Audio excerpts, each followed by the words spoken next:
right? FightHype.com, behind the scenes, two-time champion of the world, Showtime, Shawn Porter. Thanks for having us, Shawn.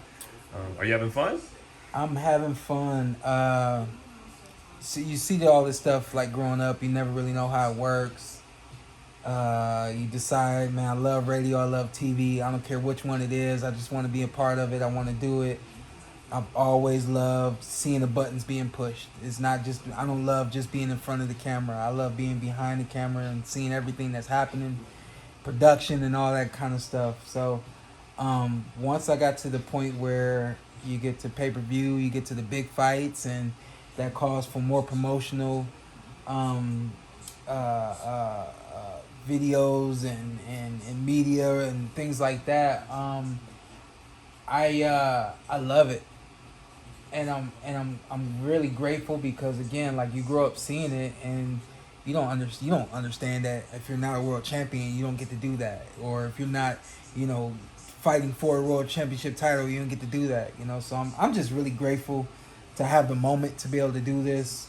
I'm really grateful that camp has gone the way that it's gone to this point that I can relax and just do this. You know what I mean? I got nothing weighing on my heart or my mind, and that's why I said to you, earlier this week or last week, a happy fighter is a dangerous fighter. Or I said the best fighter is a dangerous fighter, but excuse me, a happy fighter is the best. What did I say last week? Happy The best fighter fighter is dangerous. You got it right the first time, Shawn. Yeah, okay. happy fighter is a dangerous fighter. Hey, you can go with all of them, man. The best fighter is a happy fighter. Most dangerous fighter is a happy fighter. You know what I mean? So is that different for everyone? It seems like some guys in the past they got off with coming in mean and surly, and you know what I mean. Everybody's different. You know what I mean? Like even if we talk about Bud, my calls and text messages started going unanswered like by the early part of this year, and I think that initially it was personal. He felt like, you know, I was trying to make a fight happen, and you know, I don't think that was necessarily the route he wanted to go or whatever. But I know that at the point where this fight really started being talked about and it started to be made, and those text messages and phone calls weren't answered because he had to get his mind to a certain place. Some fighters have to be mean going into the ring. Some fighters have to be mad going into the ring. I'm the kind of guy where it just kind of happens. It happens where I understand my objective, and whether that's me being mean to get to my objective or that's me, you know, just doing whatever needs to be done. That's kind of who I am by any means necessary. So it really doesn't take me being mean or anything like that, but I do know as what I've said before, every fighter takes their personality into the ring. And guess what? I'm a positive person. I'm genuinely a happy person. So that means more than likely I'm going to perform at my best when I'm genuinely, Right. you know, even keel, calm, and happy. You know, Because Andre Ward talks about it's not good when fighters behave out of character. Yeah. The week of a fight leading up to a fight. Yeah. Whoever you are, be you. Be that. Right? Yep. I agree with that 100%. I think that some fighters have gimmicks, and I think that those gimmicks work out for them. And sometimes when you see them not perform the way that you're used to them performing, you take a look at the personality or the gimmick that they've come up with. If that's transitioned, if that's a little different, it may speak to what the performance was like in the ring.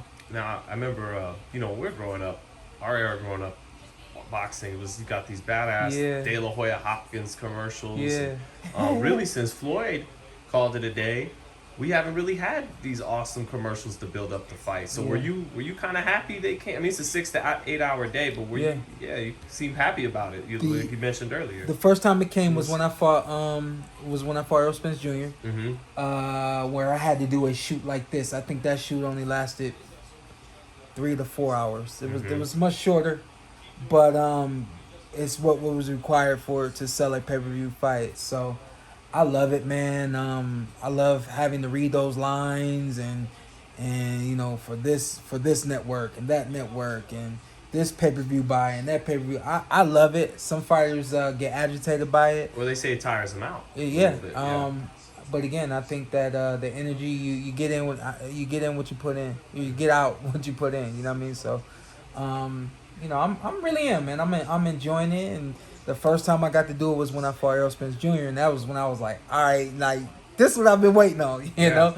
So for ESPN, they just brought on someone new, and the new employee that they acquired said this is what we need to sell this fight, and it requires 6 to 8 hours of shooting, a lot of theatrical stuff, and it's right up my alley. Cause film is right around the corner for me. It's not just about boxing, huh? This is the whole thing to Yeah. really build a pay-per-view fight and become a star with the public. Yeah. It's what's necessary, and I think that the fighters aren't really like bred into it. Like fighters are they're not prepped for this. You know what I mean? So it's like you go from nothing, and then once you go to fight for a championship fight or a pay-per-view, then you go to all this. So you go from like a couple of days of somebody following you around, that's nothing. You tell them where you're going to be, when you're going to be there, if they can film, if they can't film. So all of a sudden, we need you here at 9 o'clock in the morning, and we'll keep you there till about 4 or 5 o'clock in the evening. And you're going to do everything we ask you to do. You know what I mean? A lot of fighters aren't really prepped for that or ready for it, you know? So I think, in that respect, I think it's a part of the process. I think a part of promoters' process should be showing these fighters how to do it. That way, when they get to it, they're already ready for it, and they can adjust, and they can give the energy that's necessary without overexerting themselves or not doing enough and not getting the shot that they need. You know, and really understanding its purpose, right? Yeah. And that's not just a distraction. Yeah. It's yeah. So again, like fighters aren't taught you got to promote your fight. Fighters aren't taught. It's what you do and say before a fight has direct results on who's gonna see you on fight night and who's gonna hear about you after fight night. Look you know at the what I Paul mean? brothers. Yeah. It's not the boxing that's bringing people. It's their right. But even for me, like when I turned pro, my dad made it clear: I'm the manager, you're the fighter. You get prepared and you fight. That's all you do. I'm the manager, so I'm not. You're gonna make it so that you don't have to focus on anything but fighting. And for a long time, I was closed off. Didn't want to deal with business. Didn't want to deal with tickets. Didn't want to deal with anything. And a lot of fighters are like that. Like, we know our number one job is to do exactly what we did when we were 8, 10, 15, 20, and the list goes on, you know? So I think that it's time for this to start happening more. I think the more that this happens on ESPN, on Fox, more promotion. you know, these network televised fights, then more eyes are going to be seen or are going to see us. And, the boxing world is going to benefit from it. But it's just the fun. So why'd you bring your two bodyguards, the Montgomery brothers, Makai and Malik? You know, they had, man, my dad calls them soldiers, and they are 100% soldiers. And that's exactly what's going on. Undefeated soldiers. Yeah, and that's exactly what's going on with them. We needed a piece of equipment. My dad called them up, and they delivered. And upon delivery, now they're checking it out. But guess what? They're listening to this message right now. Even if they never saw this interview, but they're watching everything that I'm doing. I'm sure there's some excitement that builds up in them. I'm sure there's some, I can't wait for this to happen to me, building up in them. And once they get to it, they'll be prepared for it. But fighters need to see it. Fighters need to understand that that's something that's gonna happen, that they should have the ambition to get to that point, you know. So man, it's gonna be an awesome commercial. It really is for people watching this. Yeah, we've been here all day and it looks great. 6 to 8 hours from me, 6 to 8 hours from Bud, for 1 minute to a minute and a half to you. That's what TV is. That's what film is. I love it, but I say, you know what? Why don't y'all just take half of my day and put it with half of Bud's day and just make the 1 minute and a half commercial, you know what I mean? So instead of that 6 to 8, you got 3 to 4 from both of us, you know? But we're doing what's required.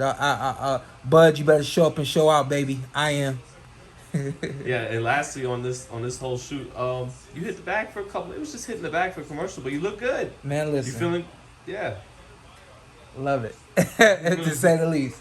So, and again, I know that Bud is going to give the energy that's required. And if he doesn't, I know that these people are going to try to at least pull it out of him. And you should. So anybody who definitely want to see this commercial. Basically, where they're trying to get myself and Bud to mirror one another. So, if you see any difference in the energy, you know that I was doing my thug Dizzle, and Bud didn't show up and do his half. You know what I mean? So, but I got no doubt he'll make it work.